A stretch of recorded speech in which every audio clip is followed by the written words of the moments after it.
Colleagues, sorry to start this 7 minutes late. We were just arranging some technical conditions for us to have a good meeting. We are inside event of the LAC, the least developed countries expert group. All the UNFCCC events like COP and SBs normally use this opportunity to present the work that is doing. It happened in May this year. After May, there were lots of work done, and we are here to present the progress that was able to achieve. The progress that was able to achieve is under a vision that we define for the 2-year work program, which we will be hearing a lot about the vision, the progress of the work, including access gaps and needs related to technical support for the LDCs, the progress of the work in formulation of the NAPAs, and the support provided to the countries to better deal with the NAP process. This event provides us with an opportunity to collectively discuss the experience and the progress made by LDCs in addressing adaptation. Today, we will hear lots of presentations. I believe that they're interesting ones. Adelito Santana will be talking about the work program, which I just mentioned. Then we're going to have the chair of LDCs that will address us in terms of progress on NAPs. And then the first round, we're going to hear Sudan as an LDC and the experience on NAP. Then the second set of presentations will be related to support provided, since support received will be also presented by some slides on Derito's presentation, and also in Sudan presentation. I will try to save some time. I will call straight Adelito Santana, Lusophone from the LAC, that will talk to us about the work program for 20.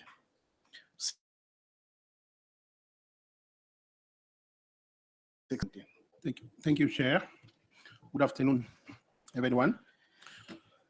In fact, this presentation was supposed to be done by one of our colleagues in the LAC, and she is not available, so I have been requested to make it. I will talk about the work of the LAC in supporting LDC adaptation.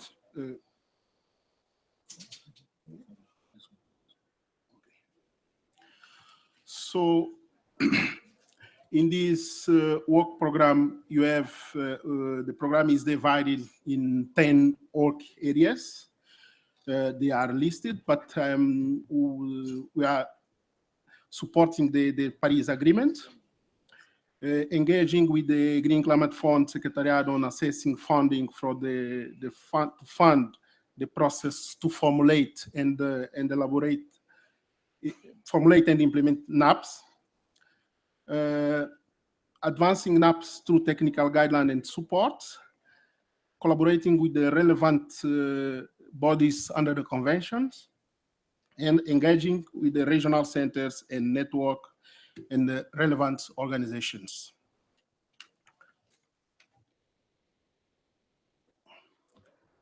So LEG has developed a vision in supporting LDC by 2020.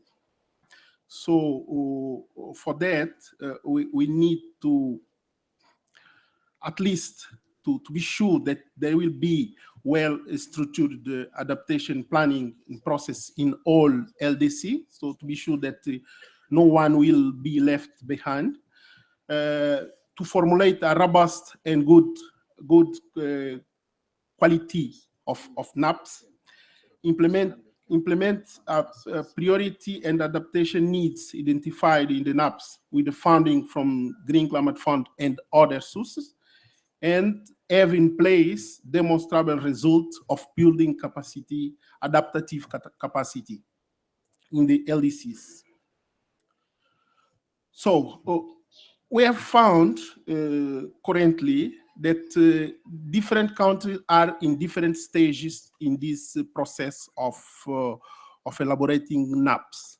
Some countries have initiated the process, some are more advanced, some less advanced, but for at least now we are in different stages within the country in the LDC. But the key challenge we have found that this access to funding. So there is a big problem with the accessing funding from Green Climate Fund. And there is a problem with the capacity, technical capacity within the country. So, but we also have found that there is around 12 NAPs that we expect to be ready in next 12 months. So in between them, the country like Ghana, Kenya, Palestine, and South Africa will be present the NAPs, but they all are not LDCs. Concerning the gaps and needs, the LEG continuously captures the gaps and needs for the LDC on the adaptations. But the more important things is that we have found that we need to strengthen the capacity of our member to be able to elaborate a good NAPA and start to implement it. And then to develop a long-term capacity strategy for all elements in the NAP, and to raise awareness. And in the preparatory elements, we have a concern on assess the question of data and information. We have also approaches, methodology, and tools for conducting assessment. If the country can do it well, so they can elaborate a good NAPA. So one of the issues is to incorporate technical provision arising from Paris Agreement and Sustainable Development Goals, Sendai Framework, and others to allow countries to proceed. Concerning implementation strategy, we understand one of the issues to raise is the question of assessing funding from Green Climate Fund. Our expectation as a leg is to assist country to assess funding, and a part of for that we need to establish or to help establish a long-term strategy for that, and to proceed with the analysis of additional cost of climate change risk in the country. And concerning the report, a part of that as listed in the presentation, we consider that the most important is the way to monitor can be in condition to monitor the process, and at the end to be able to exchange case of studies, experience, and best practice in different countries. But all this information I'm giving to you is contained in the report of the leg that can be found in the address which is showing in the footnote of this slide. Relating to the Green Climate Fund, LEG continued to work closely with the Green Climate Fund Secretariat. In the meeting of the LEG, often in last few meetings, we had interaction with the Secretariat, which provides information on various issues related to access to the fund, and provide information to the LDCs and how to proceed to assess the fund.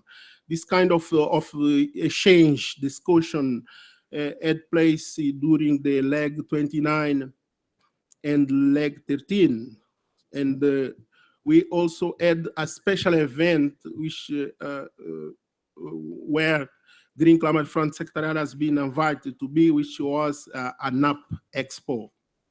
So the leg is currently working on a quick guide to produce a quick guide to facilitate a country to navigate in funding of the Green Climate Fund, to be ready to know how to proceed and to know the ways to go to assess the fund.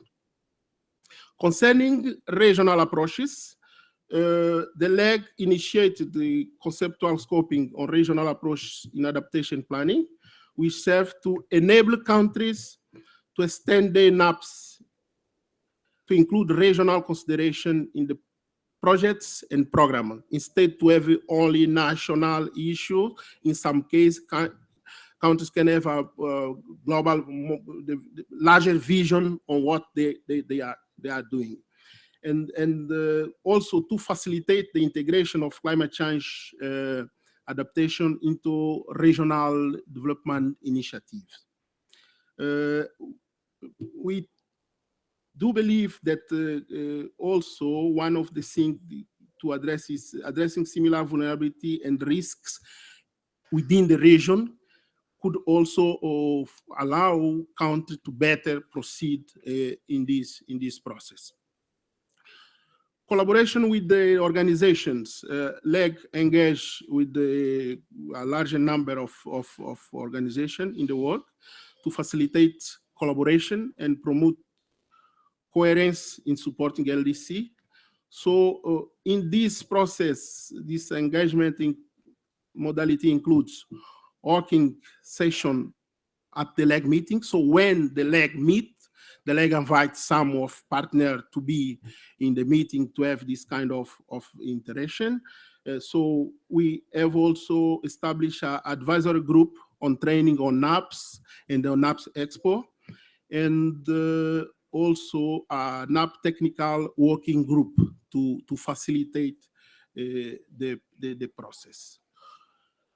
So we had a NAP Expo in July, in which 237 participants was present, and between the 200 participants, we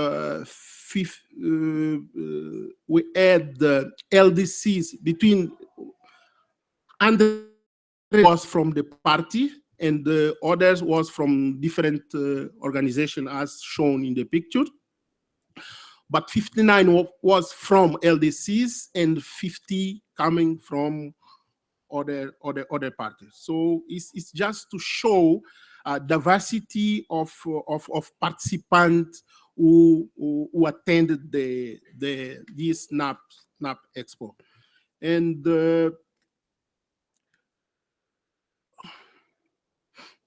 okay, concerning this, the most important issue was we covered in-depth information on assessing how to assess. In fact, how to assess Green Climate Fund, discussion about the 2-degree goals, and adaptation solution. Within the adaptation solution, the most important issue was the global seed value project, disaster risk reduction, and biodiversity conservation as a pillar for national strategy in different parties. So next steps, we will have in April next year in Bonn, we have next NAP Expo, where we will promote the consultation with partner on the way forward, and we will have a regional NAP Expo in June 2070 during the community-based adaptation conference scheduled to take place in Kampala, Uganda. So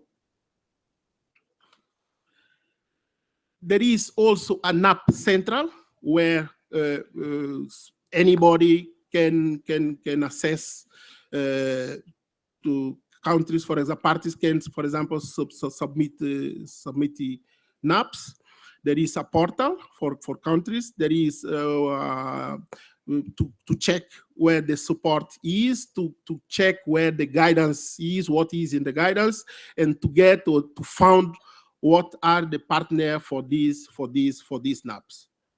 And the LEG members, at moment, we are 13 members representing different countries as shown in the slide.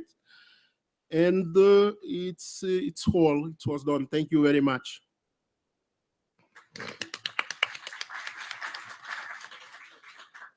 Thank you. Thank you very much, Santana. May I request all LEG members in the room to stand up so that everybody knows who we are? Please.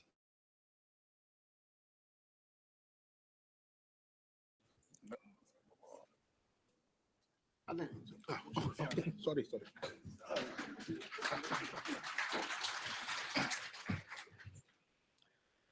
Thank you, colleagues, and thank you, Aderi, to share the work of the group to the audience.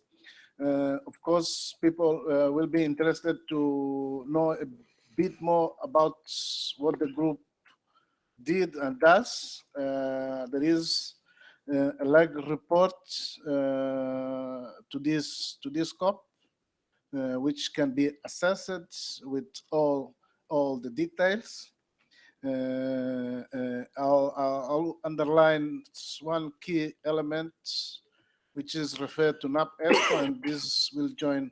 We'll jump to next presentation. And in September, we host one more event, NAP Expo. This happens every year, and now is almost a global event, the only global event in the world that deals with adaptation process. We try with that event to bring all the experts in the countries, organizations, stakeholders, and all the adaptation practitioners to share experiences, lessons learned, and so on. My second presentation will be my second present will be the chair of LDCs, and they will be presenting on the support in post-Paris. Some reflections were done during the NAP Expo in September, where the theme was advancing adaptation in post-Paris era. Now we are glad to have the chair of LDCs to address the group. Tosi, you have the floor. Thank you, Abias. You being a delegate of Angola, and Angola having chaired the LDC group last year, you know too well that this is the very time slot where the group coordinate in the evening. And when I saw that there was a little bit of a clash, I had no choice but cancel the evening coordination to ensure that LDCs come here in large number. So this is a testimony to the importance of the work of the leg for our constituency. So thank you, Chair, for bringing us together and moderating this important event. It is fitting that we further the legacy of the leg at COP22. As you all know, nearly 15 years after its establishment in Marrakesh here at COP7. As the impacts of climate change increasingly threaten communities around the world, implementing adaptation action is a vital component of the global response, particularly in LDCs where the effects of climate change are felt most acutely. To LDCs, the work of the leg is crucial, and the leg's technical support and advice has been instrumental in helping provide the tools we need to have for adaptation under the LDC work program, in particular the National Adaptation Programs of Actions, NAPAs. We also appreciate all the work of the leg in relation to the National Adaptation Plans, NAPs. The extension of the mandate for the leg in Paris through to 2020 is a vital and welcome step, and the work of the leg going forward will be essential to identify emerging implementation gaps and needs. Here in Marrakesh, the LDC group will be calling for continued support of the leg's important work to build on its experience in providing assistance for adaptation-related activities. There are also a number of substantive and procedural obligations under the Paris Agreement, for which the LDCs require technical support, including related to the global stocktake, transparency framework, adaptation communications, NDCs, and the recognition of adaptation efforts. As the rules for these processes are developed, we must ensure particular attention is given to the special situations and specific circumstances of the LDCs. There are some existing issues that the leg should start to address during the upcoming NAP Expo and regional training workshops. All LDCs have not submitted the NAPAs, but we see a gap in support, which means many are still waiting to be fully implemented. In fact, a total of 32 NAPA implementation project proposals submitted by the LDCs that had been technically cleared by the Chief Secretariat are awaiting resources from the LDCF. Another issue that the leg should start to address during the upcoming NAP Expo and regional training workshops is the need to secure adequate support to formulate NAPs, and subsequently moving into the implementation phase is also key. The leg has been integral to the NAP process, putting together clear and coherent guidelines and organizing events such as the NAP Expo and regional training workshops, which allow countries to share and learn from one another. However, while a number of LDC countries have mandates in place to develop their NAP, a lack of support often prevents countries from being able to fully formulate them. The LDCF continues to be under-resourced to meet the funding needs of the LDCs with respect to the implementation of NAPAs and preparatory activities for NAPs. Further progress under both NAPs and NAPAs will require a scaling up in the mobilization of funds, as well as simplified access to these funds. The LDC group will continue to call for adequate support for this activity, which these activities which are important to us. We know that the GCF is doing some work in this regard by creating ways by which LDCs can access funding for NAPs. We are pleased that $3 million US dollars has been now approved to support each LDC on NAPs, yet up until recently, unless my good friend Juan contradicts me, no proposals have been approved. Therefore, a way forward could be to encourage the GCF, various organizations and entities to undertake practical steps in assisting all the LDCs to access the funding. We will request the leg to provide active inputs to the GCF in the design of the templates for the GCF proposals for the formulation of NAPs. Many non-LDC developing countries are also engaging in the NAP process. The LDC group therefore asks for prioritization of NAP workshops to assist LDCs in particular to formulate their NAPs in a timely manner and move to the implementation phase. For many LDCs, this process has been drawn out since 2010. I would like to take this opportunity to sincerely thank the leg for the recommendations provided in its report, particularly in relation to issues surrounding gaps and needs of LDCs arising in this post-Paris era. I would also like to thank the UNFCCC Secretariat and other UN agencies for their support to the work of the leg. The implementation of the Paris Agreement and other outcomes of COP21 related to adaptation planning and implementation present a new set of challenges and opportunities. It will be important that this list of activities is further considered in the future work of the leg. Once again, thank you for having me here, Abias, and congrats for all the hard work you've been achieving. Thank you. Thank you very much, Chair, for deliver some key message to the audience, and thank you for allowing LDCs to be here by canceling the coordination meeting. Actually, the group thanks for that effort. Chair, you talk on various key elements that the group is addressing. One of the key elements is the NAP process, which almost every country, all LDCs are working on them so far. The NAP process is a key area during the 2-year work program.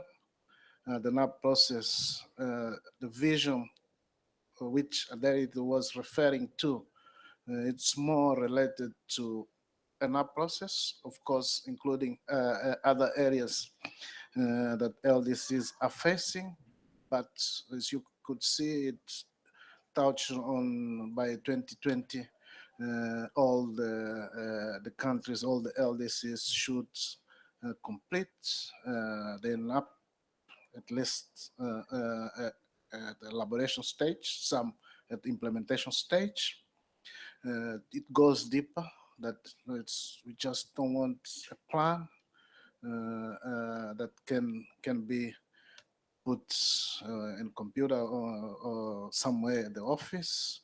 It's a quality plan which partners, donors will look to that and fund that for implementation, and with that promote adaptation actions that are required among LDCs. And those are some of the key things that we're really thinking that LDCs are one of the critical areas I need to mention, which is the funding. Now we are working on how to match the needs, the available funds. We will be hearing from partners on second round of presentations.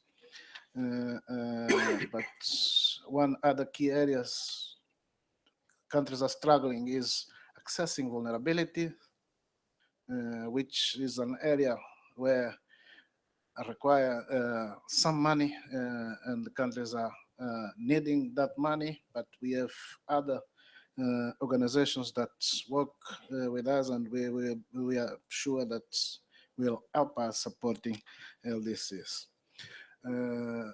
To link to the next presentation, which will be country experience on the NAP.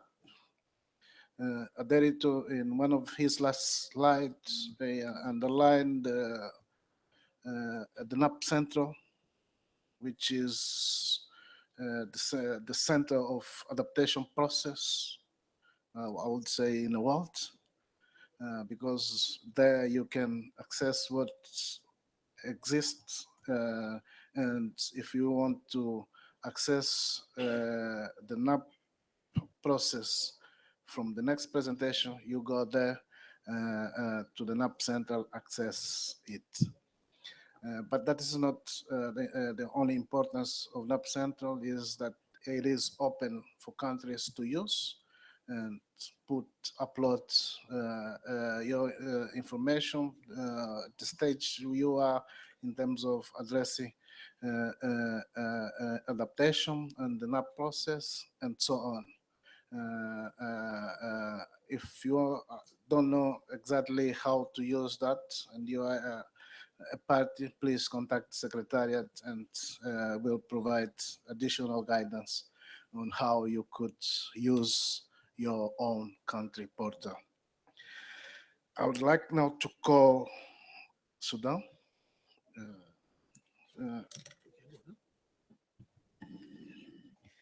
And the presentation will be done by Esmani.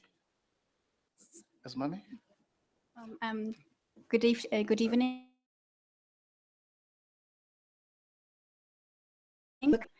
So I work with the High Council for Environment and Natural Resources in Sudan. And I'd firstly like to thank you for inviting me. It's a great honor to be here and to share with you our experience in the development of our NAP. So just as a brief introduction, we started our NAP process in 2011. So that was before the technical guidelines by the LEC were published. We did that process in all 18 states of Sudan. So Sudan is a federal country with 18 states. And the process was overseen by the High Council for Environment and Natural Resources, which is the focal point for climate change in Sudan. We had a total grant available of $790,000 US, which was provided by UNEP in Sudan through its integrated environment project, which was funded by DFID. And we also received a small amount of funding from PERSCA for undertaking a vulnerability assessment of Sudan's coastal zone. So the NAP process, or the NAP itself, was endorsed by at the national level, but also at the state level. So each of the 18 states endorsed that document. And in line with the COP decision at COP 17, the objectives of our NAP were twofold. Firstly, reducing vulnerabilities, and secondly, integration of adaptation into development planning. And we submitted our NAP in September 2 months ago. So in terms of outcomes and lessons learned, I would say there are about 5 main outcomes that we have managed to achieve with our NAP. The first one is we developed a NAP document comprising 18 state-level adaptation plans, which identify vulnerable areas and communities, climatic and non-climatic factors, assessment of existing environmental and climate policies, laws and gaps, and opportunities to address these gaps. Secondly, the NAP process provided us with ideas for regional programs allowing for ecosystem-based adaptation, but also strengthening regional cooperation within the country. The third outcome, I would say, was the government buy-in and government commitment, because, as I already said, so there was the state-level process where each of the state did or undertook these vulnerability assessments and identified adaptation priorities. And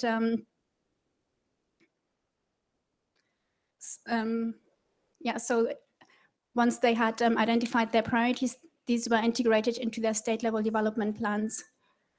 So that goes into the integration aspect. The fourth point was, or the fourth outcome is that it provided us with the basis for adaptation engagement. It raised awareness on climate change in Sudan and helped us identify adaptation projects and programs. And it also built or helped us build institutional capacities and institutional arrangements.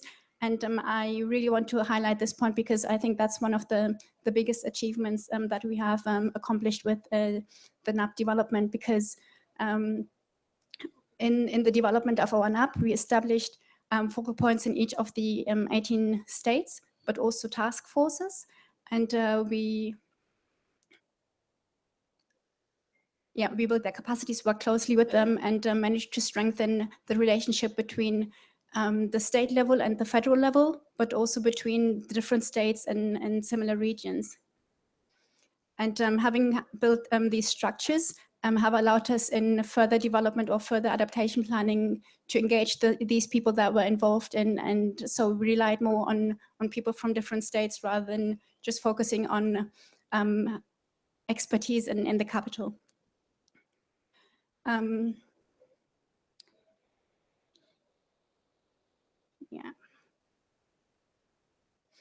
In terms of lessons learned, one of the main lessons learned was, apart from the issues that I just raised, is that we learned that the NAP is an iterative process. It's not just one document itself, and it still contains lots of gaps. But even though it contains these gaps, we decided to submit it and move to implementation. So it's not just one document, one process, and then we implement it, but we aim to update it and fill the gaps over the long term as well.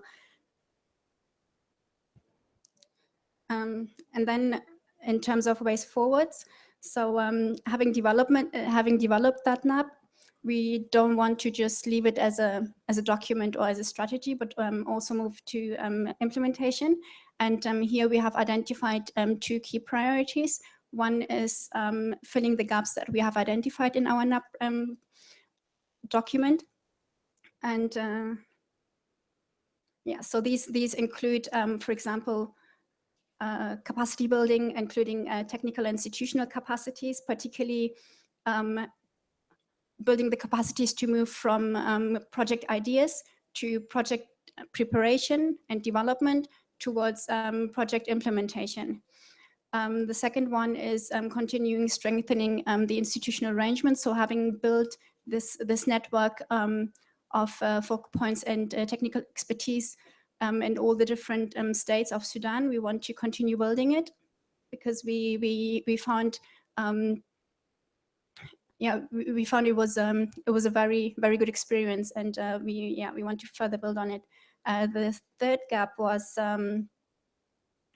regional climate scenarios, because that's one of the areas that we weren't really able to engage in, mostly also because of lack of funding. And the last one is, Yes. The last gap that we had identified was establishing a monitoring and evaluation system.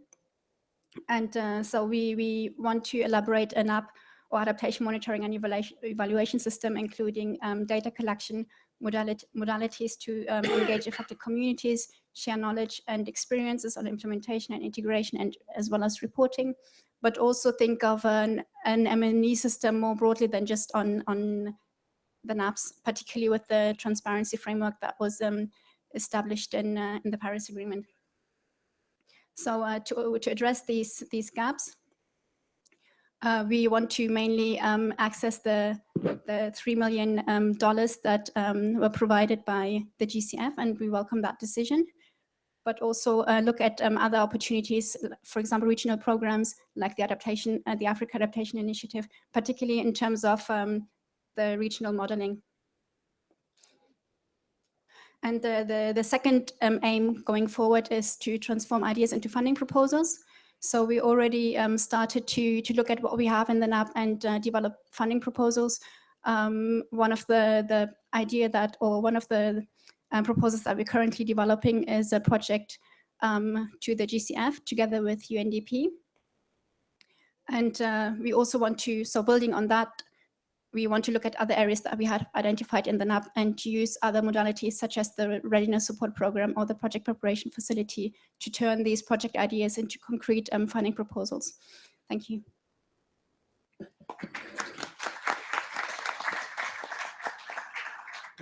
Thank you, Sudan. I will jump quick to Sri Lanka, and I will give you 2 minutes to share your experience on NAP. Okay, sorry, Dr. Sunimaja, I think is not able to attend the meeting, so I'm just going to give a short summary. So Sri Lanka's NAP was developed with the consultative process of multi-stakeholders in the country, and we have identified 9 sectors to focus on, which are thematic areas such as agriculture, food security, water, and also cross-cutting themes. And then this has been integrated into the INDC as thematic issues, and into the readiness action plans of how to implement the INDC. And in terms of coordination, it was driven by the government, then UNDP has been part of the process, as well as other stakeholders such as Southern Voices and academia, as well as the expert committee on adaptation in the country. And there is a setup of coordination where the line ministries involved in terms of climate change related topics, finance ministry, agriculture ministry. So it's not isolated action on climate change, but integrated action into the development process of the country. This is from 2016 to 2025, the time frame, and it's not a one-shot event, a one-shot outcome. It's going to be reviewed and incorporated into the system of the government's process of development and environment. In terms of way forward, Sri Lanka has a policy called the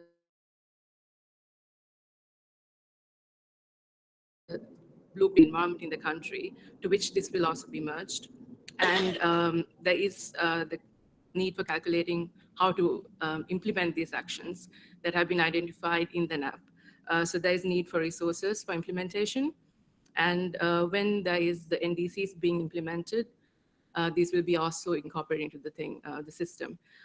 So I don't have a long presentation, but that's a summary of how things have been moving forward.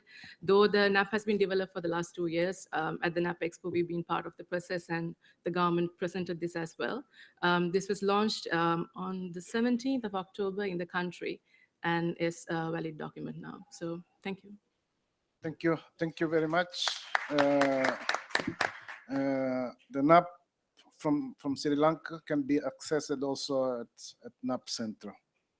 Now I'll request 1 or 2 quick questions so that we call up on the second panel.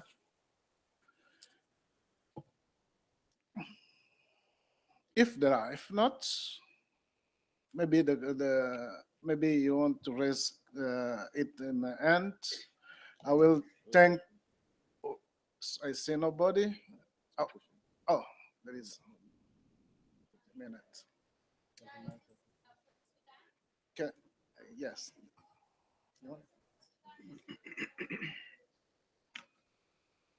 Just wanted to ask, in the experience of Sudan and also Sri Lanka, how long it took the whole process to have it before and then to the end, that submission, how long it took?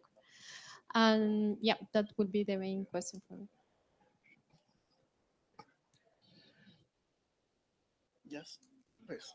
So thank you for the question. So as I said, we actually started our process in 2011 before the technical guidelines were developed. So that was a very new process. So, and we submitted in this year in September. And I think one of the main reasons why it took so long is because so we worked on it, and then we had identified a few gaps, and then we were trying to fill these gaps and trying to access further funding, and yeah, and it was kind of a learning by doing experience as well. Okay, seems to be the questions are coming now. We'll give the floor first to the gentleman here, Philip. Can you just hang on for Mike? I'm Philip Lucy from the World Meteorological Organization, and the question goes to Sudan. You indicated that you had problems with regional downscaling in the process of developing your NAP. So what is the basis on which you projected the adaptation you're going to have if you don't have a full handle of the climatic elements? Okay, can we take just the last? I will take the last one. The gentleman there? No.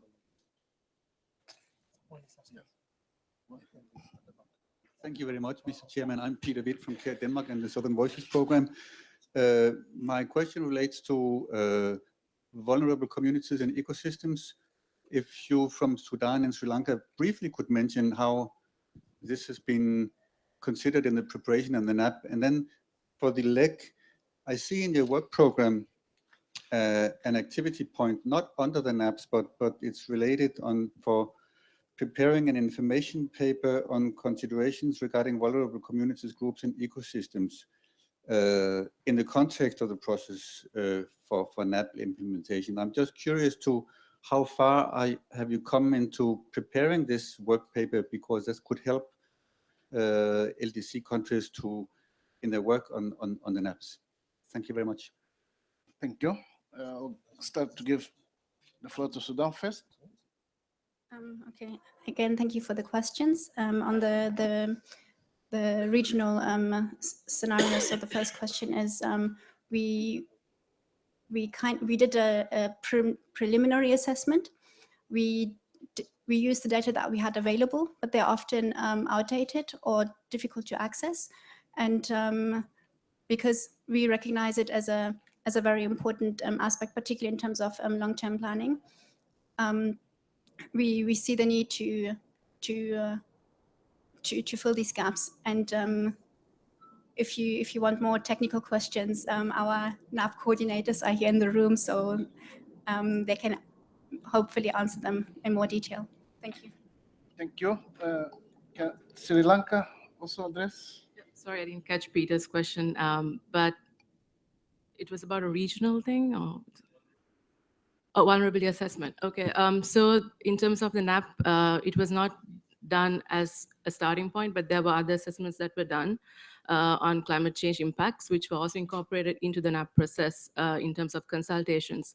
And there was input taken from communities that were there impacted by climate change and civil society, as well as academic people who have done research on vulnerabilities to climate change.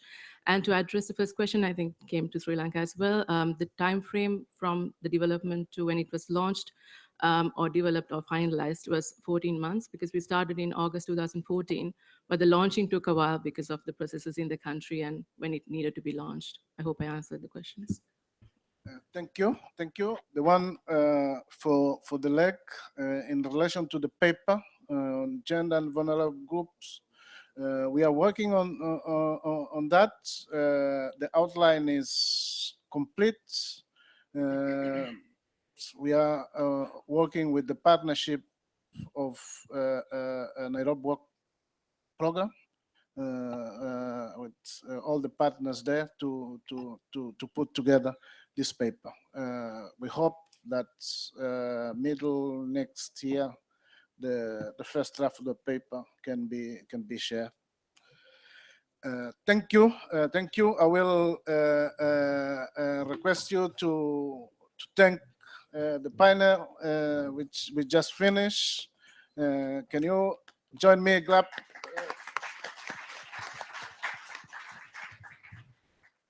Okay, now I'll call the second panel, which is composed by Yuan from GCF. Yuan, can you please come? Dustin Shan from GCF. Dustin? Oh, Jeff? Ah, it's Jeff, not GCF. Sorry about it. And Rohini from NAP GSP.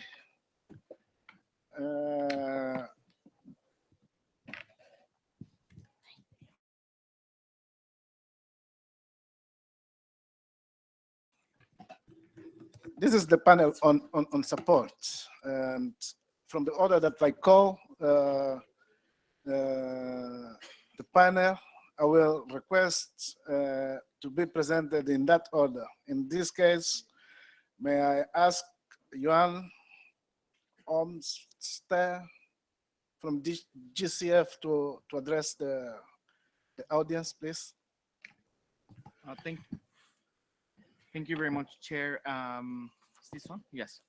Thank you very much, and good evening to all colleagues. It is always a pleasure to be engaging in the good work of the leg, and as part of the commitment of the Green Climate Fund to the support to LDCs, we certainly recognize the leg as a strategic partner. And so in that sense, and before going into my presentation, I think I want to start off by acknowledging and recognizing the work of the leg in the decision that the Green Climate Fund took back in June with regards to NAPs. We had the very good expertise of the chair. So thank you very much for joining us in Korea in briefing the board of the Green Climate Fund with regards to NAPs. And so let me start off by thanking you. I know it wasn't just you; it was the entirety of the leg providing input through you. So thank you for that very much. I want to try to be brief in providing a general overview on the general support that is being provided to LDCs and where things currently stand, not just with regards to NAPs, though I will of course take a couple of minutes with indulgence of the chair in addressing specifically the matters related to NAPs. So where we currently stand with regards to resources that have been made available, at the moment, we as in roughly 1 year that the GCF has now been reviewing proposals and reviewing and approving proposals, we're now at a point where it's roughly $1.2 billion that have been committed for under the different resources.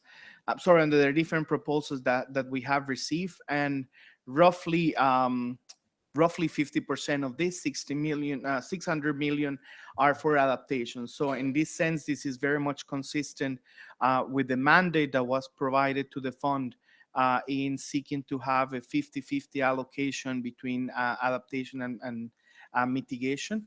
As you can see on the screen, I certainly won't go through the full list right now. The full list, the list of countries that have submitted the funding proposal, and we have highlighted those LDCs. Sorry, I cannot see there. But of course, approximately of these total resources, approximately a little over 200 million is for LDCs, and accounting for 8 LDCs at the moment. Now, in terms of this general overview of the pipeline, at the moment, you can see the overall division. As some of you will know, the governing instrument of the Green Climate Fund calls us to have a special consideration when it comes to seed cell disease in Africa. So roughly of the entire pipeline at the moment, of the proposals, funding proposals received, rather, 71% constitute this group of LDC seeds in Africa, with of course, the specific breakdown that you can see on the screen.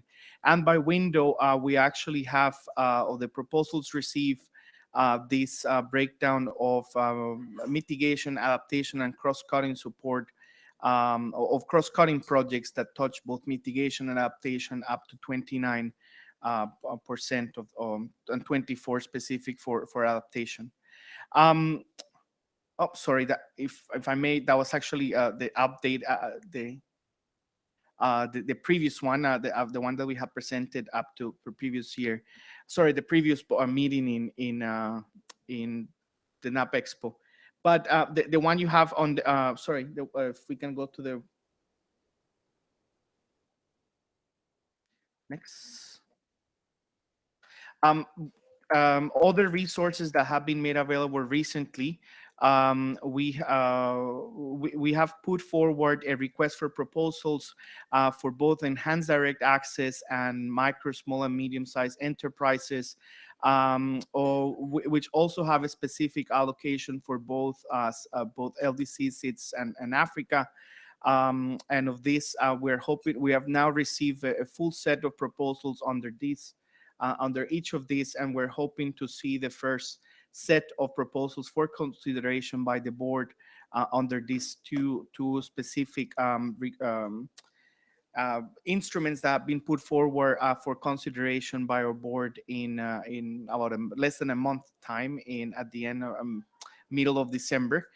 So we're hoping to see and we're taking solid steps towards strengthening direct access with this, where we also have a specific allocation for seats, LDCs in Africa, and we're hoping to see as well, since there is a strong commitment to see private sectors also engage in these matters through this request for proposals, micro, small, and medium-sized enterprises also in seats, LDCs in Africa come forward with proposals. So I think it will be important, and I appreciate very much the comments made by our colleague from Sudan earlier, in realizing that we're looking at a full continuum in terms of the proposals, in terms of the engagement that we want to see. And so in this sense, one of the key inputs that we're hoping to see from countries coming forward in the next actually in an ongoing basis, but that we will be presenting as well in about 3 weeks' time. It's the country programs, and country programs are basically a clear channel that we hope will be informed by NAPs, that we hope will be informed by NDCs, etc., that will be articulating how is it that countries hope to engage with the GCF, where they will be putting forward their priorities for with their relationship with the GCF, where we hope to see strong country ownership led by the NDA focal point and clear stakeholder engagement. And that these country programs under the readiness program will be very much the baseline and will be very useful in channeling the projects and programs that will be developed for funding, and that will help align with the entity that which are our partners to see the articulation of these needs. And this, of course, is just not in the case of LDCs, but in all developing countries under working with the GCF. So what we're hoping to see, as I said, as a next step in this alignment, is the entities which really are our partners. The GCF Secretariat is a fairly small team, and so in this sense, we continue to be very grateful for the very strong partnerships we have developed with entities, so that we can continue to articulate this support, and that we can continue to build a very strong pipeline, so that we can make those resources available to all developing countries. And so let me, with this, and mindful of time, Chair, go very briefly on NAP, if I may.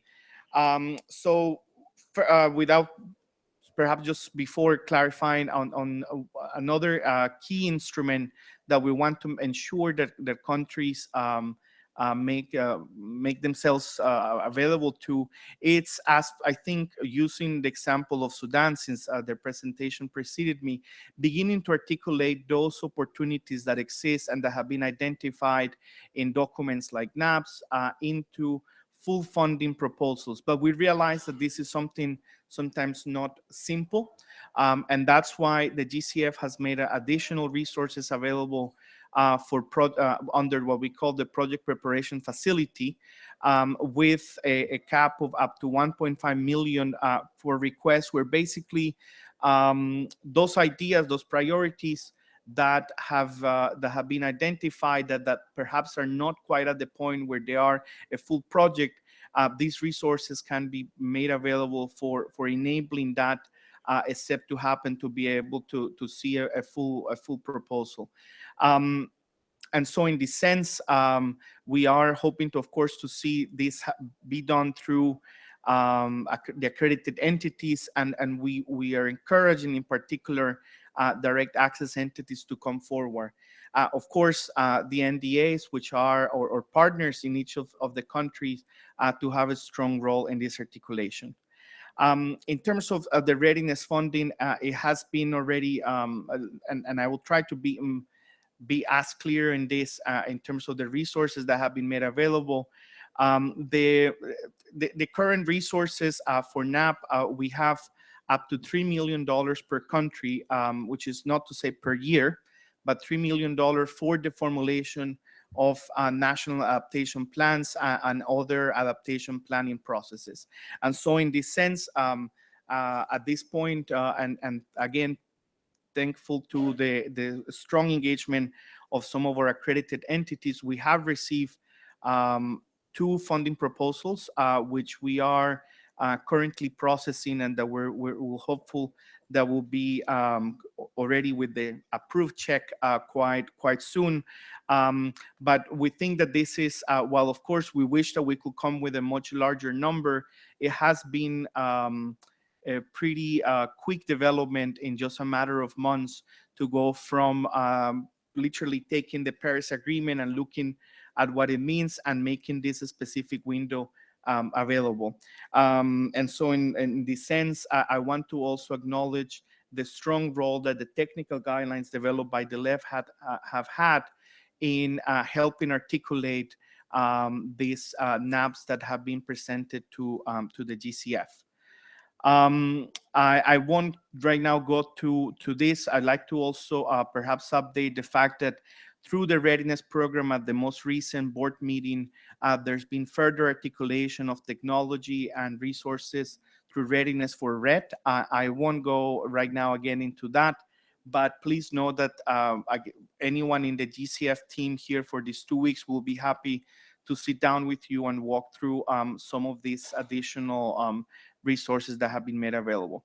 I think if I may, perhaps these slides will be made available, correct? Yes.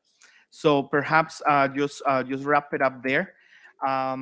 Perhaps just with the message on the resources that we hope will continue to increase, that have been made available to LDCs through the readiness program, of which right now up to close to $6 million have been committed to LDCs, and we're seeing we're hoping to see the entirety of those resources be dispersed as soon as possible.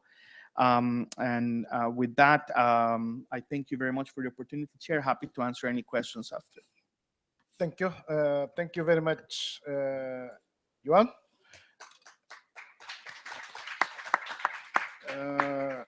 Please, all your questions, just take note of them. We will do a general discussion. Let me call Dustin Chin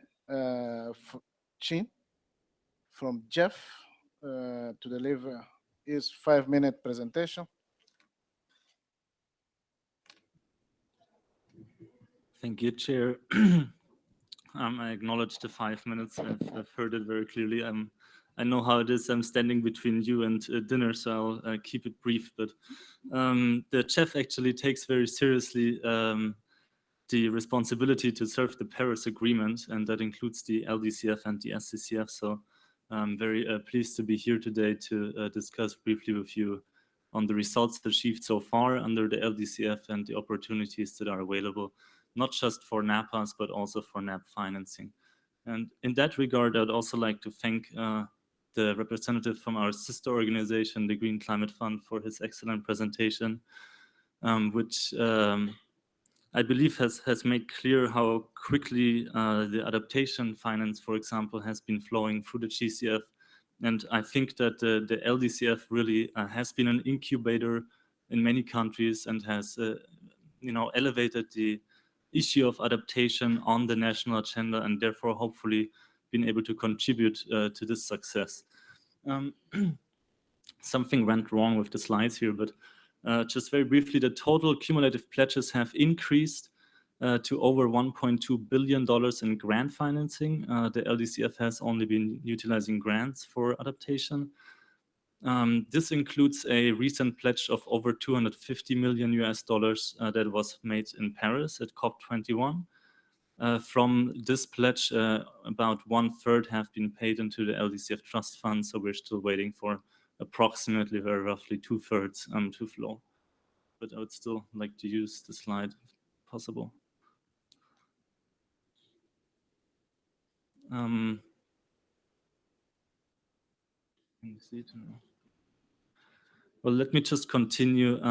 The 1/3 of the 250 million that have been paid into the LDCF trust fund over the last year have immediately been programmed into the technically cleared pipeline of projects under the LDCF.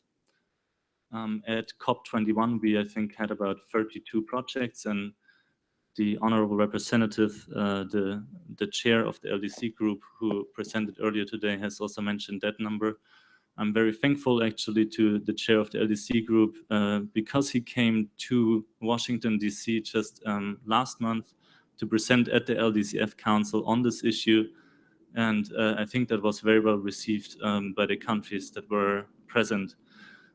Here you can see that indeed the LDCF has financed adaptation in all of the LDCs, including those that have graduated. The highlighted LDCs here, Chad, Guinea-Bissau, Lesotho, Mozambique, Rwanda, Senegal, have new projects approved in the last 6 months. In addition to that, we have a few more in the last year, which I'll delve into later. To provide a brief snapshot, agriculture seems to be highly relevant to the LDCs. Natural resource management and coastal zone management follow very closely behind. And climate information services actually has taken over water resources management in the last 6 months in terms of the share of LDCF financing. Since the LDCF has been there for a while, there are a lot of expected results which we measure. For instance, over 18 million people who would benefit directly from the LDCF funding that has been approved to date. However, I don't want to bore you with a lot of numbers here, so let's just go to the very bottom of this table where you can see what is relevant also for the NAP process, which may not be flowing through projects that have NAP in the title, but there are many adaptation projects that support regional, national, sector-wide policies and plans for adaptation, or subnational policies and processes for adaptation as well. And we can see that, for instance, over 180 regional, national, and sector-wide policies and plans are expected to be strengthened through the LDCF financing that has been approved to date, which I believe is very relevant also for the NAP process. This here are projects approved since COP21. You can see these amount to around $87 million in total. So financing is flowing. We are still expecting, however, the payment of the remaining 2/3 of those 250 million. You can see the titles of these projects. Some address the national adaptation plans, for instance, in Senegal, very directly. In other countries, the projects address the implementation of the NAPAs. In terms of addressing the remaining elements of the LDC work program, the LDCF has approved some time ago already a project to address gaps in existing support to national climate change secretariats and or focal points, and that provides training to develop the capacity also of LDC negotiators, which I think many of you have been part of. The public awareness as it relates to adaptation, technology transfer as it relates to adaptation, and climate information services are routinely strengthened through LDCF projects to support NAPA implementation. And Finally, direct support towards the NAP process has been provided very recently, for instance, to the Senegal National Adaptation Plan, 3.3 million US dollars. That's a UNDP project. We have building the capacity of Rwanda's government to advance the NAP process, which is directed towards SNAPs. It includes, however, also an investment component, which is why the overall financing has increased to 6.7 million. The Chad National Adaptation Plan has been approved by the CHEF, I think in June this year. We have a NAP Global Support Program, and the representative is sitting over there, so I will try to come to an end here so you can hear about the results from that end as well. And of course, as I mentioned earlier, many of the NAPA implementation projects also support NAP elements. The CHEF has been tasked by COP21 to carry out a technical review of the programming priorities of the LDCF, in how far are these still relevant to the LDCs and their priorities. We have carried out that technical review, and it is available online. We have annexed it to the CHEF's report to COP22 and submitted to parties, so I hope you had an opportunity to read it. This technical review might trigger some additional guidance to the LDCF at this COP or not, but this will be up to parties to decide. And from that side, that's all from me for now. I'll be happy to take any questions. Thank you. Thank you. Thank you, Dusty. Excellent presentation. I'll get to the last one. All your questions. I'll call upon Rohini from NAP GSP. Please, you have 5 minutes, Rohini. Thank you so much, Chair, for inviting us to contribute to the LDC Export Group event today. And also we'd like to thank the LEG for inviting us to provide our inputs on the support provided to countries through the reports of the LEG to the COP. So the presentation that I'm about to make is not going to go into the past in terms of the results, because the results are encapsulated in the reports that we have shared. And they are also annexed in this presentation. So if anyone would like to see those later, they are in the presentation. But today's presentation, we are just looking forward, because we are at the stage of the implementation COP, which I think is all about implementing the NAP process. So we'd like to, I'll just go over a few slides to explain our plans for supporting the LDCs, and then we can sort of take the questions from there. As I said, I'm not going to go sort of in the past, but I think many of the countries in the room may be aware that between 2013 and 2015, we supported through the initial NAP Global Support Program implemented by UNDP and UNEP. With the generous support of the JEF LDCF, we supported this program between 2013 and 2015. And we are now at the stage where we will be launching the expanded support to LDCs on the national adaptation plans from 2016 to 2019. And that's what I'll be covering more today. So the first program ended in December 2015, and we have reported on some of the results. It was evaluated also subsequently. And as mentioned by my colleague from the JEF, there is also complementary support to the developing countries through the SCCF program, which is a NAP Global Support Program for developing countries. And there is a lot of synergies between these two programs. What we have learned from some of the progress that countries are making or their country needs, some of those are also mirrored in the support to our developing country program. So there isn't really, I think that there's a lot of synergies and also exchange that can happen between the LDCs and non-LDCs. And that's what we've learned from the first phase of the LDC support program and also from the ongoing program for non-LDCs. Our team is based in Bangkok, and we have we don't implement the program alone. We have many of our project partners. We do collaborate very closely with the LEG, and we have a few of our project partners in the room. I think I see colleagues from WMO, GIZ, several others. So we have not been implementing this alone. Recently, we've also have an integrating agriculture into NAPS program, which we are implementing with FAO, which includes, I think, 4 LDCs in that program. And for more details, my colleague Julia Wolf is in the audience, so you could approach her directly. So basically, what's the program objective? It's to firstly strengthen institutional and technical capacities for the iterative development of comprehensive NAPs. So while a lot of the discussions in the earlier part have been on the financial assistance, our program is focusing more on technical assistance to identify activities which can be carried out under the NAPS process, which will need to be resourced. But our program is focusing more on the technical side. So apart from the one-on-one technical assistance, it's also secondly trying to sensitize national teams on tools to support key steps of the NAP process. And most countries in the first phase, I would say in the last 3 years, most of them have initiated the NAP process. So now the need is for very specialized, targeted kind of support and not sort of a generic, general kind of sensitization.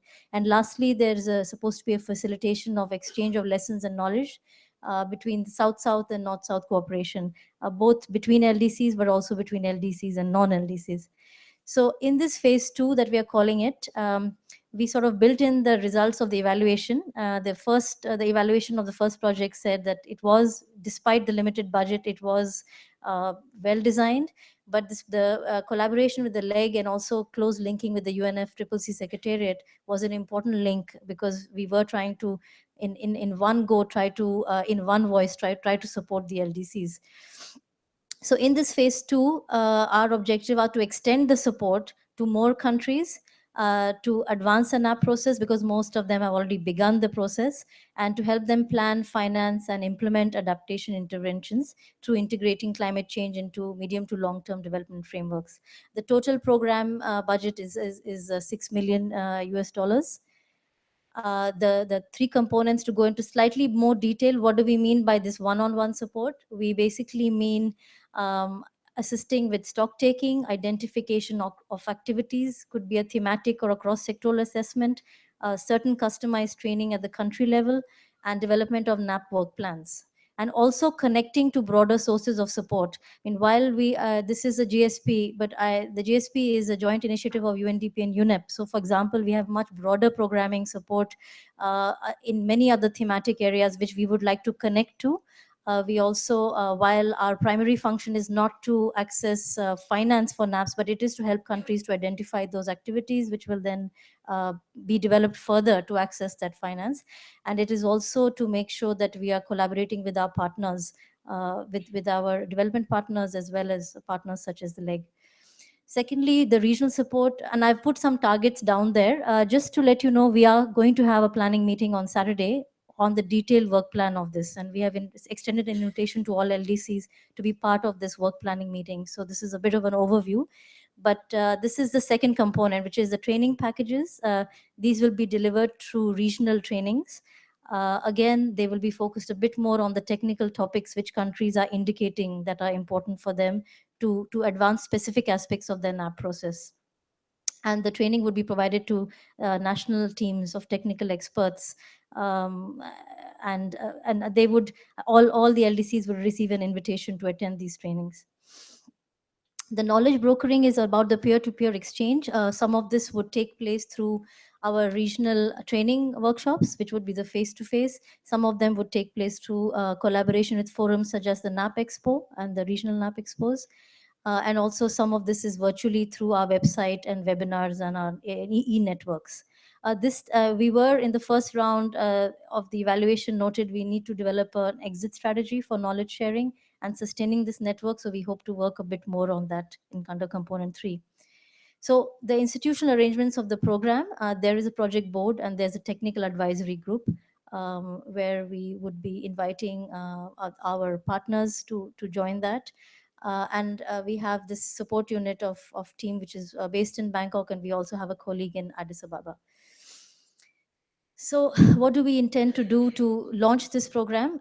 We'd like to have this inception meeting and launch on Saturday, the 12th of November, from 11 to 2 o'clock at the UNDP Pavilion, and we would like to extend the invitation to all LDC representatives to participate in this meeting.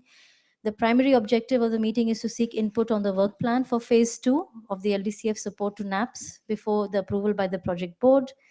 And we would also make sure that during the course of 2017 and 2018, we will seek feedback and input from the LEG and the LDCs so that while we are rolling out the program, we can adjust it as we go along. Some of the elements of the work plan, I think there has been quite a lot of needs and gap assessments. We'd like to reference those to build that into addressing activities to address those gaps and needs. So we would not necessarily start a new assessment, but would be looking at what has already been identified. Seek to demonstrate the value of different approaches, including the sectoral approaches, links to NDCs, and then seek to facilitate access to financing needed to see the NAP process through.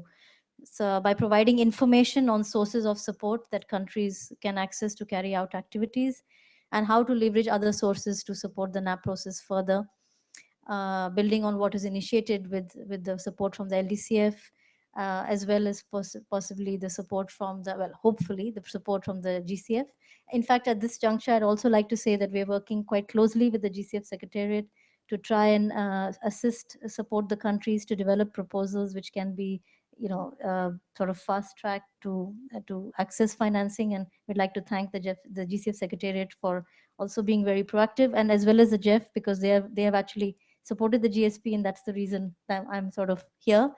And also it's very good, heartening to know that certain countries such as Senegal and others have actually received funding for their NAP, despite the big backlog that is there in the LDCF.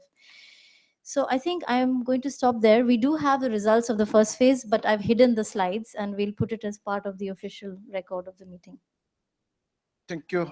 Thank you very much, Rowene.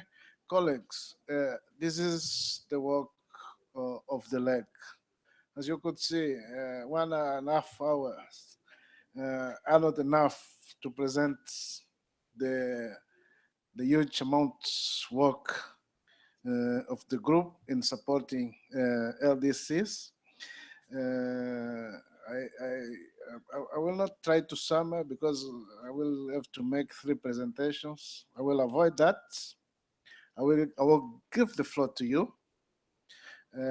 Just one quick reference. All the presentations will be available, and you can see it on the screen. Can you put that one on the screen?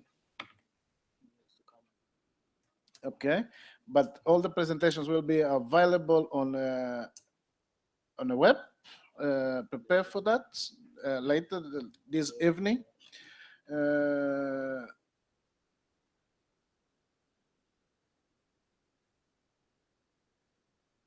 No, everything is gone. Yeah, but you have there where to get the presentations. Also, I think that is missing NAP Central there. Also, but I will give the floor to colleagues to raise your questions, which I have seen people taking notes on the presentations. You can raise them, and the presenters will be responding as appropriate. Who's taking the lead? Yes, the gentleman in the back there. Can we have a microphone? Do we have assistance from Serafin? Can we have assistance? Ah, okay. Thank you. Alejandro Lemon from Nicaragua. My country is not an LDC. Nevertheless, there are a lot needs some adaptation. My question is, in case of a country doesn't ratify the Paris Agreement by 2020 and doesn't sign the Paris Agreement, will it have an effect on the access to funding to develop the National Adaptation Plan? My question is because, as you know, there is still a small list of countries that have not signed it for different reasons, the Paris Agreement, and possibly others will not ratify the Paris Agreement. So what will be the effect on the access to funding in cases like that, even if they are not LDCs? Thank you. Thank you very much. Is there... oh, that was the... I see ends going up and coming down. Please, the gentleman there.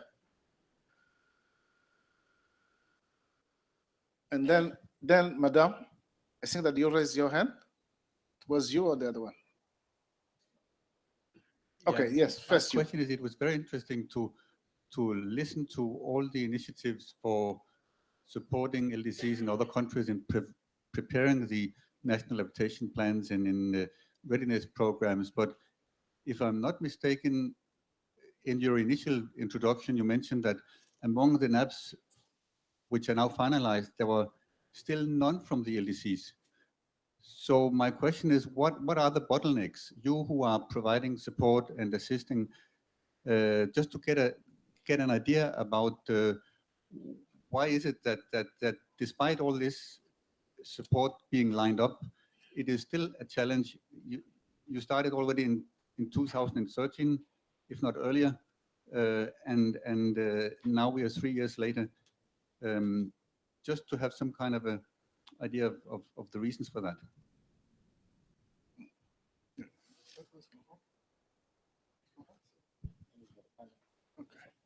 Thank you. My name is Obed. I work for the Southern Voices, but I come from Kenya. Today I was in a meeting where some LDC and African country parties was saying that it has been difficult for them to receive or to access the GCF funds because of the robust or the stringent criteria that is there for, and they're not able to access these funds because of that criteria. And one of the key recommendations was for the need for the leg to work closely with the GCF. So my question is, what is being done to ensure that this criteria is, I mean, these countries are able to access the funds easily? Thank you. Thank you. Thank you. Is there Perpetua this side?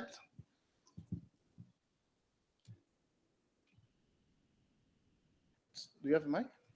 Okay. Just.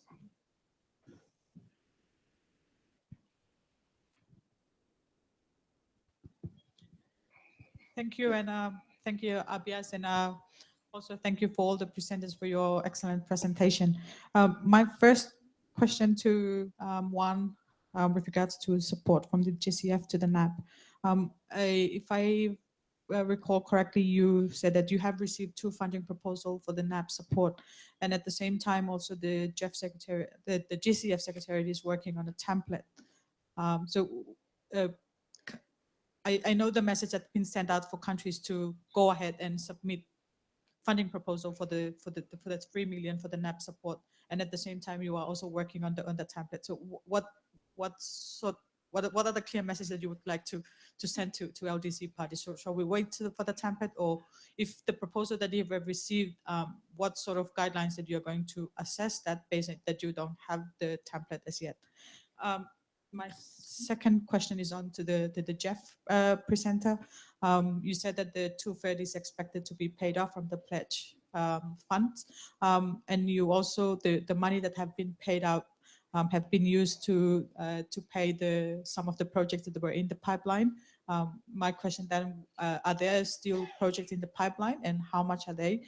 Are the expected pledges that are coming in will cover that money, or so that at least party LDCs have some ideas of how many of how much is there in the LDCF to allow them to submit proposals, given that whether you have resources in there or not. My final question to the NAP GSP, and thanks Rohini for that explanation, especially for the phase 2 of the NAP GSP. The first component of the second phase is on the first component that provide, I saw on your slide, it says like for 20, like one-on-one, but for 20 LDCs, how can LDC access that resource? Do we need to write a letter? So what's the process? Thank you. Thank you, Petra. Is there anyone else? If not, I will start with you. Well. Thank you very much, and I will try to take the questions. Happy to follow up offline as well, given the time constraints. But first, with regards to conditions related to ratification to the Paris Agreement, at least on the GCF side, this has not been the case. The GCF has not put ratification to the Paris Agreement as a condition. And this can be reflected in the decision taken by the board in June with regards to the Paris Agreement. The Paris Agreement, NDCs, and all these certainly are very keen the work of the GCF, and we are committed to continue to serve and be prepared to revise our work as needed as the implementation of the Paris Agreement progresses.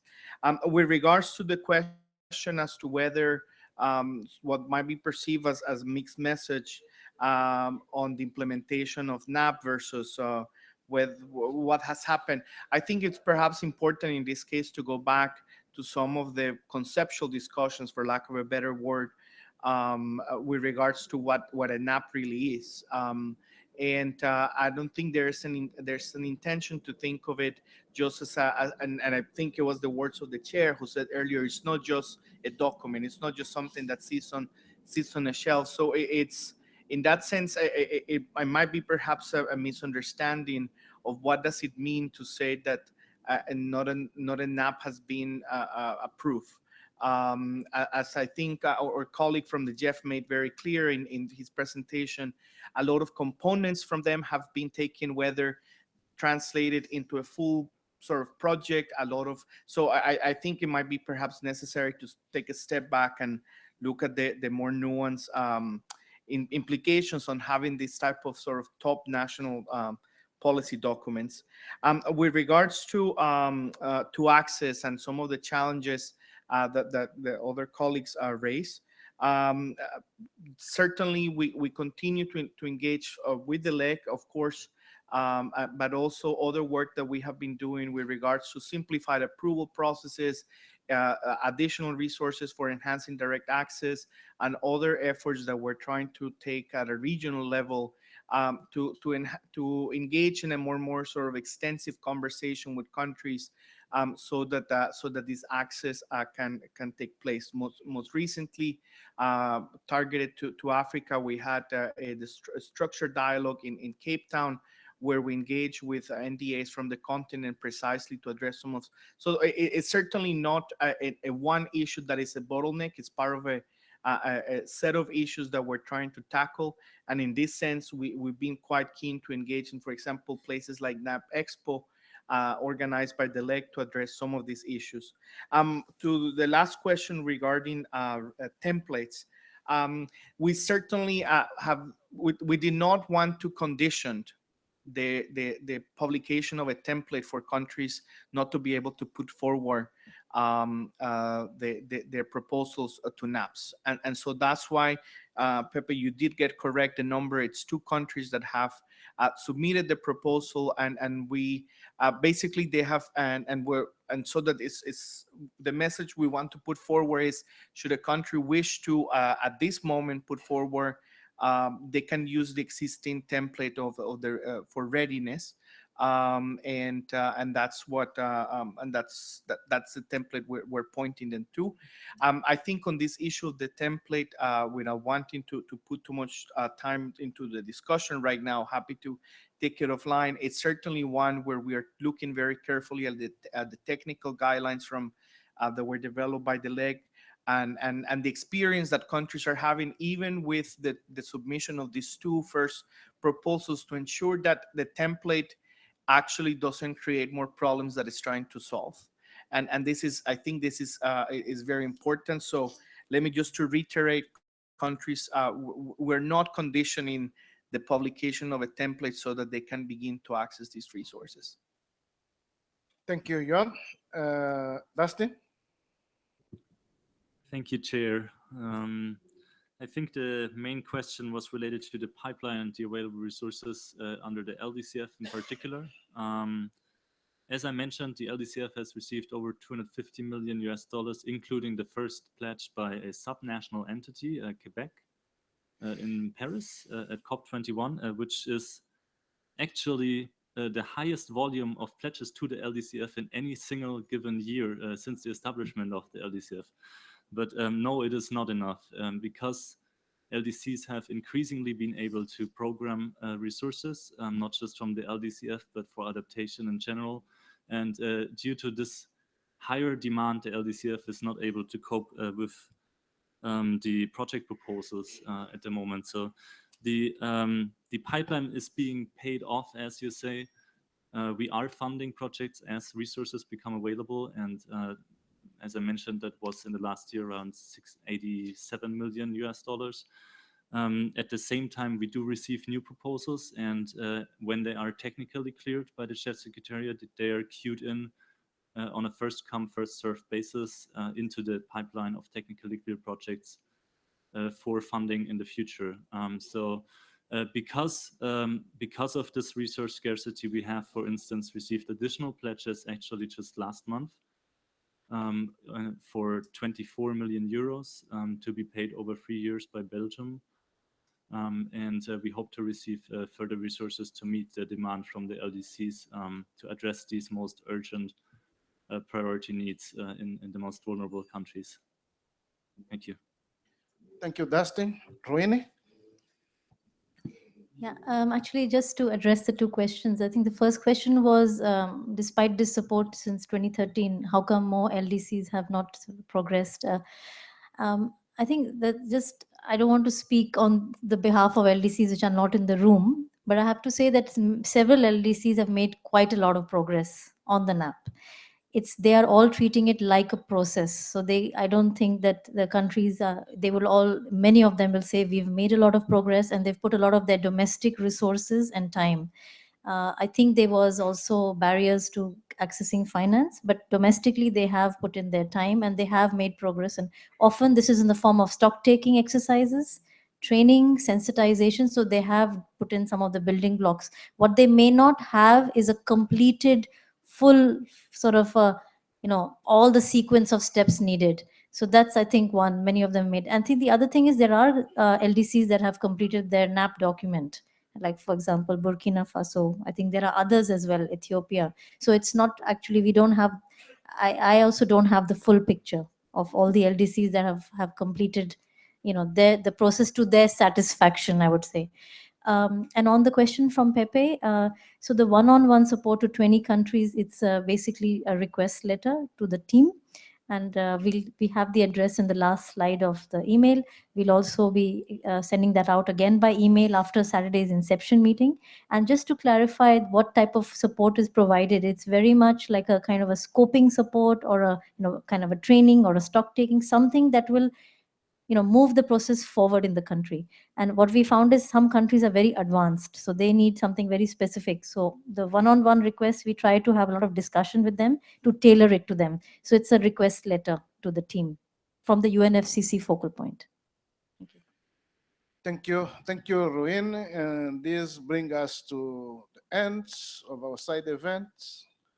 One quick issue, please. Don't miss the next NAP Expo in April, because all those issues will be dealing with them deeply, and you can interact more as country, as experts with all these people here and others which are not here. Will be a great opportunity for you to clarify whatever issues that you need to clarify.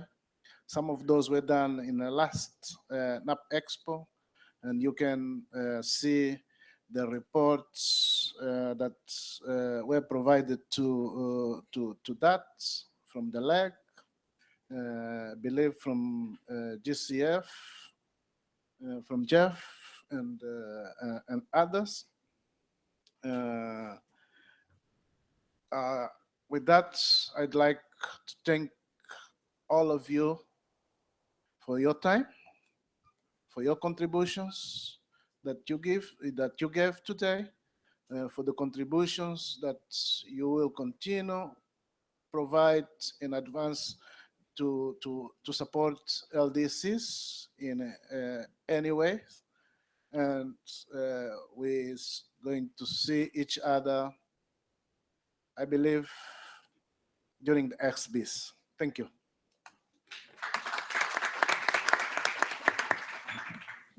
I got to